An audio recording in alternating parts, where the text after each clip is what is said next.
My name is Adam Olsen, your host of Innovation Heroes, and I'm really excited about this space and our special guest, the Aerospace Technology Institute.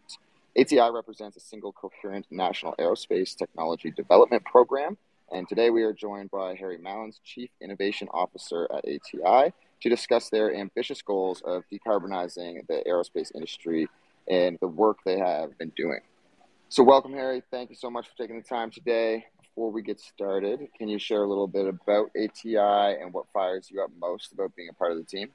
Yeah, sure. So the Aerospace Technology Institute is an independent, non-profit organisation, and we were established to ensure that the UK government and industry invest sufficiently into the development of the next generation of aerospace technologies.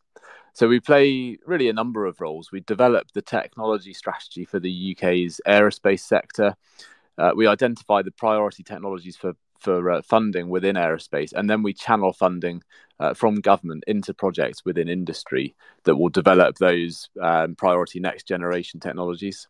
So we've got commitment to a £685 million budget in government funding over the current 3-year period, and then we also that's also matched by a significant amount of industry funding.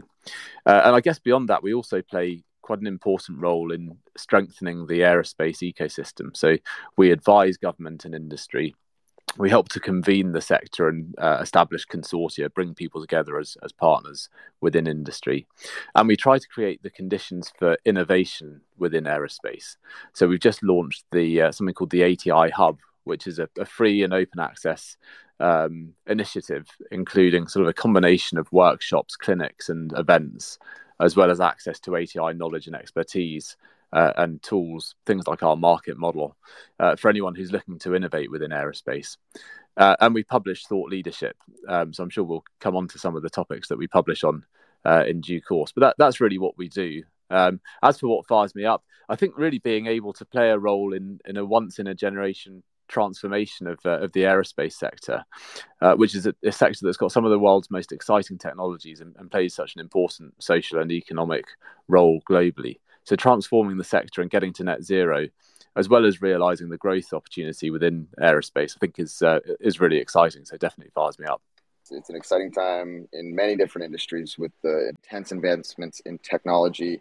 So if I'm really understanding this correctly, like it really sounds like you're in a position to kind of be the glue and the network of the kind of aerospace ecosystem.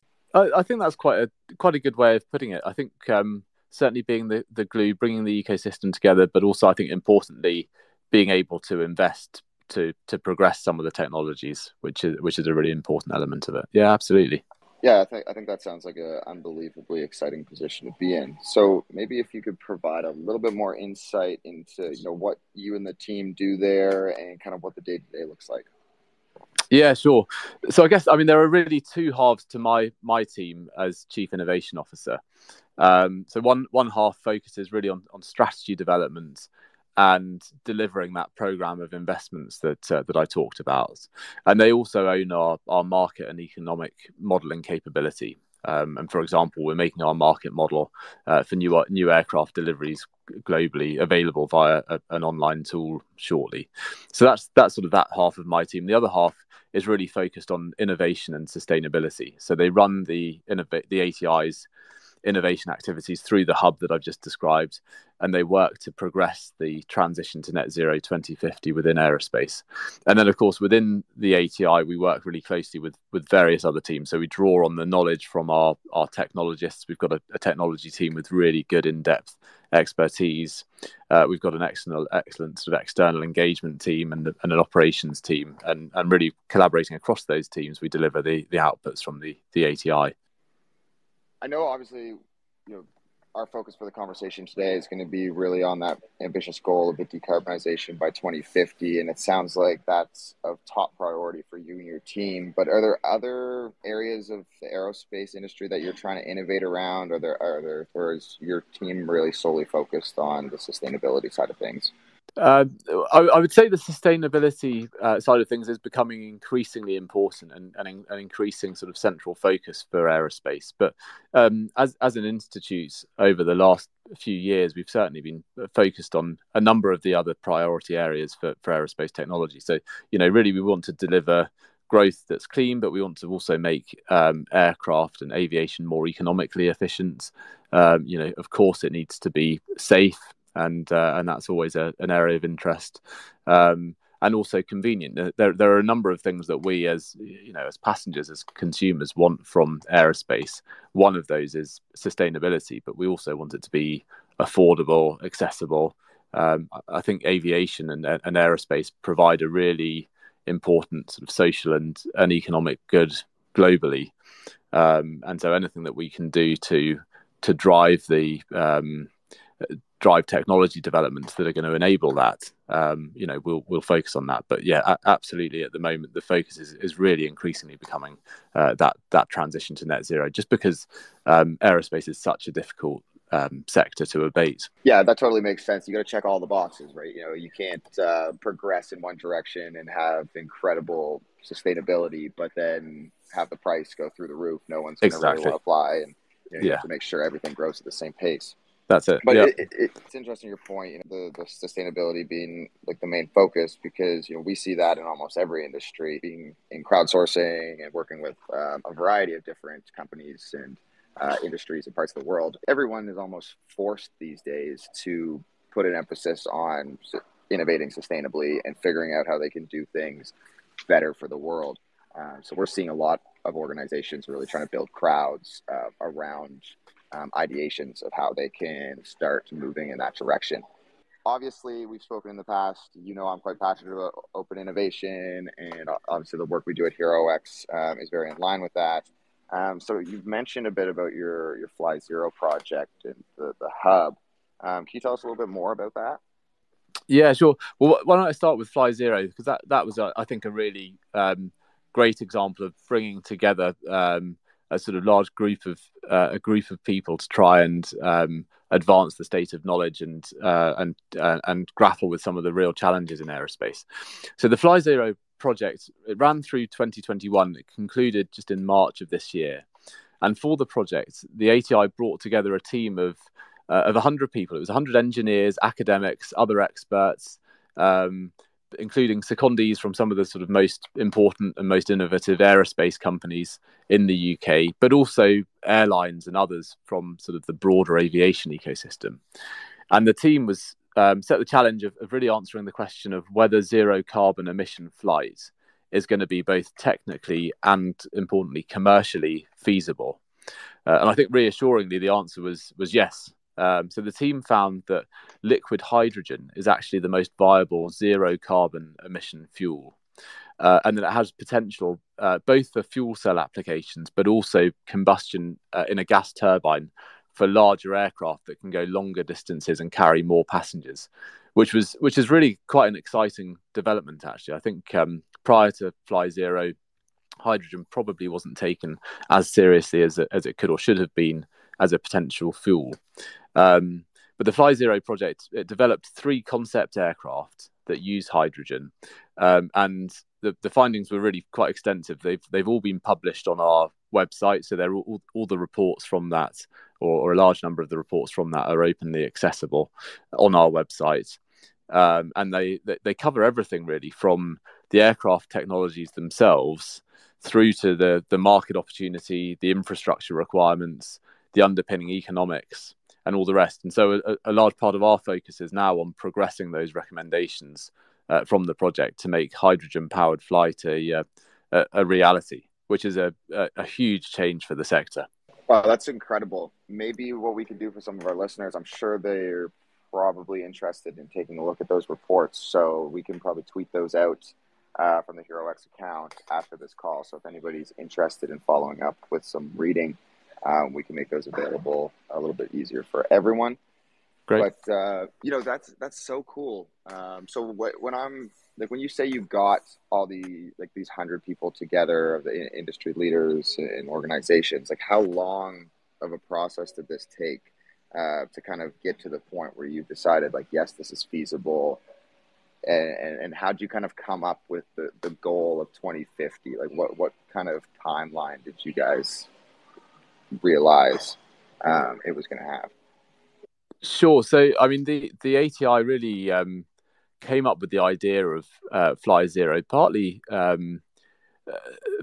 partly as a result, actually, of COVID and the impact that was having within the sector. So you had a period of real challenge for aerospace companies, and here in the UK, you had actually the example that was set for us by something called the ventilator challenge, which I'm not sure if you know about, but it basically lots of industrials and sort of a fairly disparate group, if you like, came together with the challenge of developing ventilators to address some of the issues that COVID was throwing up, and they demonstrated the ability to really drive successful collaboration through that process.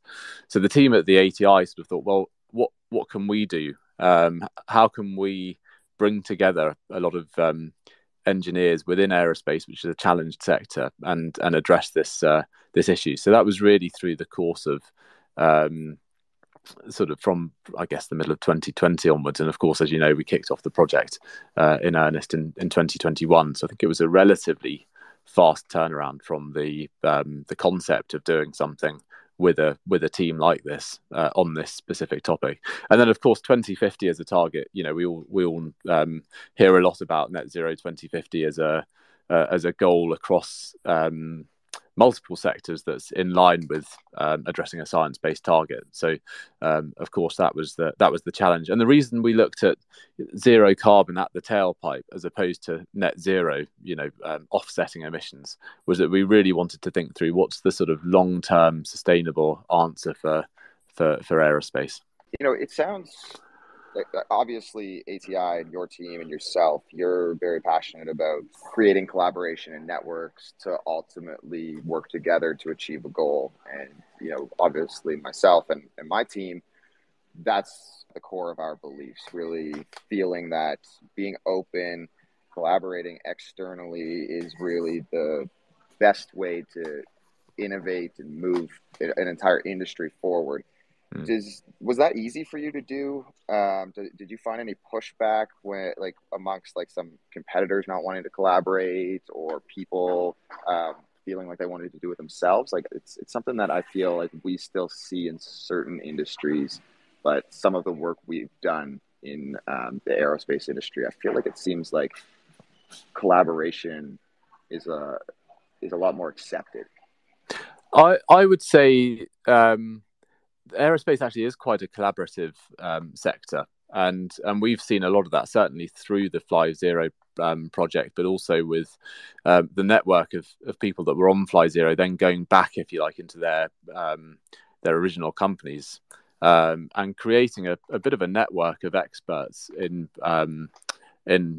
hydrogen and in zero carbon aerospace that sort of sits across the UK. But I think as I said, the aerospace sector has generally been fairly collaborative, even where there are direct competitors working in a space. They may have common interests with regard to things like certification and other areas that mean that there are areas that they're going to collaborate around. So I think the aerospace sector is relatively open. Fantastic to hear, because it's such a large sector, and so it's great to see that they're kind of paving the way in what I like to say is the future of innovation and open collaboration. So that being said, are there any, like you've mentioned, hydrogen and the things you're working on, is that kind of the main technology you're most excited about, that you feel that it's going to create the biggest impact? Are there other things you're kind of seeing in the aerospace sector that really excites you? Yeah, sure. Well, I mean, there's a lot going on in aerospace at the moment, right? And there are things like advanced air mobility or urban air mobility, which I think are really exciting concepts, and it's going to be interesting to see how they progress. There's perhaps a bit more uncertainty around some of those segments of the market, but some really exciting things being developed. But I think for me, probably liquid hydrogen powered flight is is the most exciting technology at the moment, or the most exciting opportunity at the moment. Partly because it'll have the biggest impact at the large commercial end of the market that's responsible for most emissions, but also the largest part of the market. But it'll also mean really the biggest transformation of the aerospace sector since the jet age. So, not only will the aircraft that we fly in look completely different in future, but liquid hydrogen flight will need completely new infrastructure at airports. It'll need new buying behaviours from airlines, new supporting energy production infrastructure to support hydrogen at scale, and certainly a lot of new investment as well. So developing all of that will come with some real technical and market risk, and there are still quite a few questions that need to be answered. FlyZero didn't get all the answers, and there are still some challenges around the climate science that we need to understand. But I think the opportunity is huge and really exciting. I totally understand that. It actually came up in one of the previous episodes of kind of the ripple effects that innovation creates. We were talking about something completely different. We were actually chatting about consumer packaging. Whereas, if you innovate to, let's say, a more sustainable package, then, it might look different. Your shipping costs might go up. Your shelving presentation will be different. There's so many ripple effects by just changing one thing. And obviously, what you're dealing with is on a much grander scale, changing infrastructure at airports across the world to be able to manage these airplanes. So I'm sure that's kind of got to be daunting, but extremely exciting at the same time. Yeah, absolutely agree. Yeah. So we've touched on how you're really the glue and the network creator at ATI, and you're very open and collaborative. When you do you tackle innovation internally? Is everything you do really outward facing? How does you and your team kind of internally approach this big goal you have on the horizon? Sure. Yeah, I guess in terms of how we tackle innovation internally, for me, really the key to enabling innovation is firstly to have an idea of the purpose, or sort of the strategic objective that your organization's seeking to achieve, and which the innovation is going to enable. So that's the starting point. And I think we really have that at the ATI. I think people here are really passionate about decarbonizing flight, but also delivering clean growth for the aerospace sector. And that comes across whoever you talk to in the team at the ATI. And then with that purpose in place, I suppose the most innovative organizations are really those that have a culture of questioning and challenging, as well as of networking and drawing on a wide range of ideas from a wide range of sources, and also of really collaborating both internally and externally. And then I think the other sort of key ingredient, if you like, is diversity, both cognitive and demographic diversity, which is really important. And I guess FlyZero sort of demonstrated some of that, but that's the approach that we would try to take within the ATI. And we're also a relatively small organisation, so we're able to be quite agile. We're able to be open to the adoption of new ideas, and we definitely have that culture of challenging and questioning, and of collaborating across our team internally, but also with the outside world. So those are sort of some of the key building blocks, I think, for me. Yeah, we actually in the last episode I had with an innovation consultant who really takes a human-centric approach to innovation. We spoke on the power of having that right team, that right culture, having that passion within your team, and that alignment can really play a huge difference. So it sounds like you have a small team, but a very passionate and strong one. So it's fantastic to hear. Absolutely, yeah.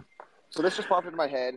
It's something that may be a little bit of an uneducated question, but I'm curious. So I feel like everything transportation-wise, personal transportation, even some public transportation, buses and things like that, are going electric, battery-powered. Was that something that the FlyZero, did you visit that? Did you try to see if electric planes would have been feasible, or did you always know that just wasn't really the question? Yeah, sure. So, well, the team within FlyZero considered a number of different fuels and power sources. And if you're looking at battery electric, really the challenge is, with a car, you don't have to get the car off the ground. So there there are challenges when it comes to range with an aircraft. So we think, there's absolutely a place for battery electric aircraft, right down at the sort of smaller sub-regional end of the market, but also for electric aircraft with hydrogen-powered fuel cells, so fuel cell electric aircraft. And if you look at our technology strategy, which we published in April, it's got a number of roadmaps. Harry, can you hear me? Yes, can you hear me? Sorry, I seem to have dropped off. There you are. Yeah, we got you. Perfect. It's the pains of doing these things live, and to be honest, I was quite worried with today with all the stuff we've been hearing about Twitter and the chaos that's been happening in the office. Let's blame the Twitter chaos rather than my own technical incompetence. I think that sounds like a plan. Yeah, this is Elon's fault. That's right. Unless Elon's listening and wants to invest in zero carbon aviation, of course, because that could be quite cool. You'll take responsibility. Yeah, exactly. So I don't know whether you've got any of that that last response. Probably just take us back maybe like a minute. The last thing you started kind of diving into was the report. That you had. Yeah. So I was talking about the challenges of, you were asking about electric aircraft, and the challenge with batteries is range. So they're appropriate for smaller, lower range aircraft, but with a large commercial aircraft, the size of the battery would mean that you'd never get it off the ground. So we do sort of see a place for it, but probably not at the longer range end of the commercial aerospace market. I mean, that certainly makes sense, and it was just kind of a question that I had based off of my lack of understanding of that. Sure. Engine power. There are companies out there doing some really innovative stuff and looking into battery powered flight. So they are out there. Yeah. Well, I mean, still staying on the Elon Musk topic, I've certainly been in a couple Teslas that I felt like they were about to take off the ground. maybe that's the answer. Yeah. Who knows? Maybe he's got something in the works. I know you just recently launched an Innovation Hub, which we touched on it a little bit before, and it supports connecting innovators. That sounds like it's right up HeroX's alley, and what we're all about, connecting innovators and organizations. So can you tell us a little bit more about that and how that fits into your overall strategy? Yeah, sure. So when thinking through the concept of the ATI Hub, which really aims to catalyse innovation across the sector, we took a user-centric approach. So we really wanted to get out there and interview organisations of all sizes to ask about what their needs were and the role that we could play in helping to meet them. And that approach was really invaluable. So we found that new entrants to aerospace wanted access to sector insights. They wanted to understand the aerospace ecosystem. They wanted access to an industry network, and they also wanted technology validation as well as guidance on investment and funding. And then some of the more established industry players said that they would value independent insight, which would give them the confidence to invest in innovation. And they also wanted visibility of innovative startups to collaborate with. And they wanted to develop their own innovation cultures and new ways of working.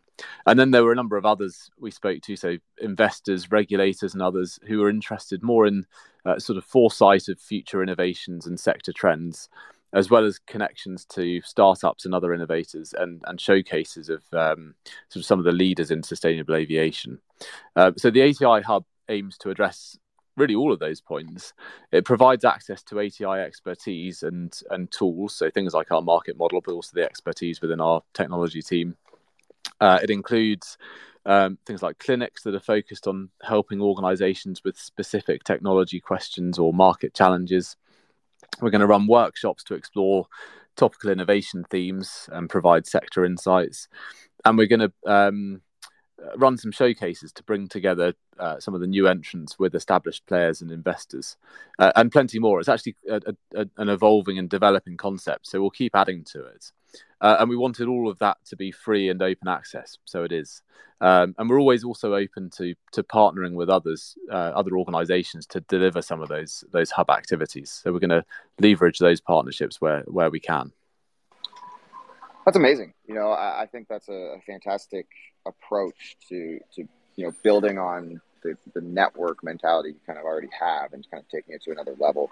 So it sounds to me that the main focus, more so on the organizational side of things, is like a higher tech readiness level. Like they're looking to connect with like startups that have a little bit more of, a prototype or a more built out concept than just, someone who has a good idea or an engineer who's innovative and has some thoughts on how to progress the industry, but hasn't quite like reached the prototype phase. Am I getting that correct, or do you welcome those people as well? Well, I think we'd welcome them as well, and that's going to be part of the answer. I think to decarbonising aerospace is making sure that we can identify and help to develop some of those earlier stage ideas. So I think really we're talking sort of right through the technology readiness levels. Our focus within the ATI's investment program has typically been on TRL 3 through to TRL 6, but I think the ATI Hub gives us an opportunity really to broaden the discussion and look at how we can sort of make connections across organizations with products at different TRLs. You never know where those amazing ideas are going to come from, and if they're within the network, they can spark thinking in a startup or the collaboration. So that's what we're all about.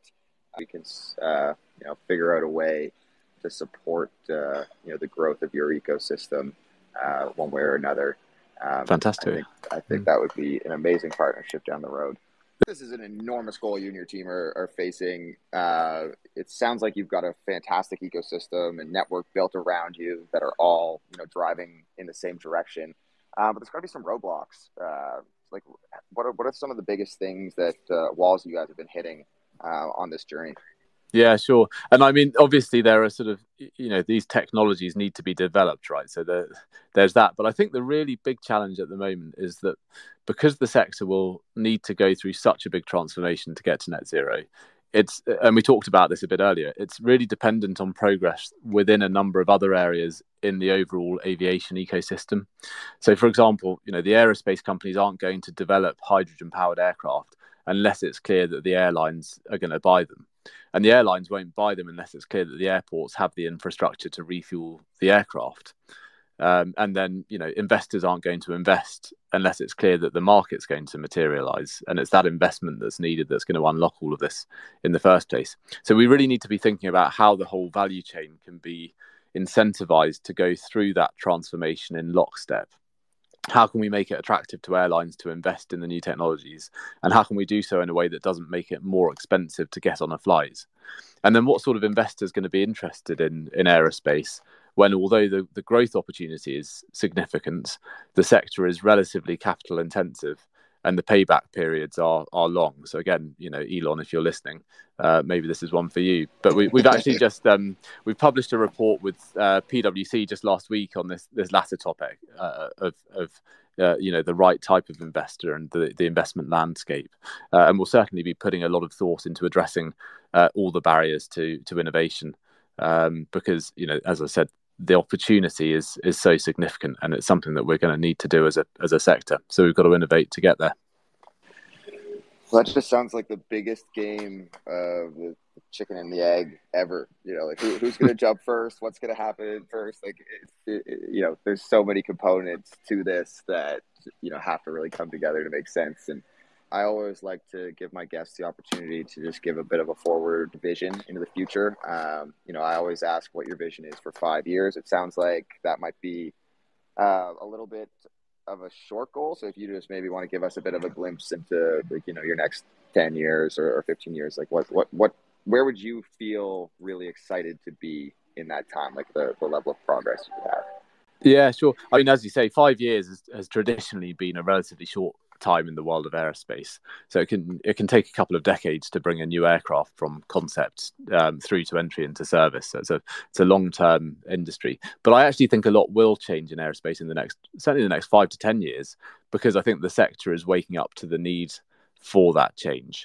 So when you think about getting to net zero, there are a number of things that I think we will start to see adopted in aviation. So we haven't talked about sustainable aviation fuel, which is definitely a part of the answer, which can be effectively used as a drop-in fuel for current generations of aircraft. So I think that's a really important part of getting to net zero rather than sort of absolute zero, if you like. And we'll start to see more and more adoption of that. But then when you sort of come back to the technologies themselves and the priority technologies that I talked about around liquid hydrogen, I think we'll see real progress in the development of liquid hydrogen technologies for large commercial aircraft and the establishment of the test infrastructure needed to develop them. We're not going to see an aircraft enter service until probably more like the middle of the 2030s.